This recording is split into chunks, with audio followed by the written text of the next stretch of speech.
llibre que jo vull recomanar-vos és un llibre de Francesco Tonucci, és el manual de la guerrilla urbana. En aquest llibre, en lletres com en vinyetes, Francesco Tonucci ensenya als xiquets i xiquetes quins són els seus drets i també a com poder defensar-los.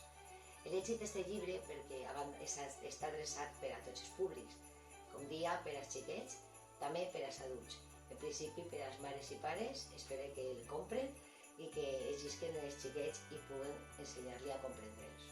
També per al professorat, perquè educar una ciutadania crítica, responsable i compromesa és un dels pilars fonamentals de l'educació. I també vull recomanar-les a tot l'equip de govern que siga com una ferramenta útil per escoltar a la ciutadania més menuda de la nostra ciutat. Així, entre totes i tots, farem sempre de la Vall un poble millor.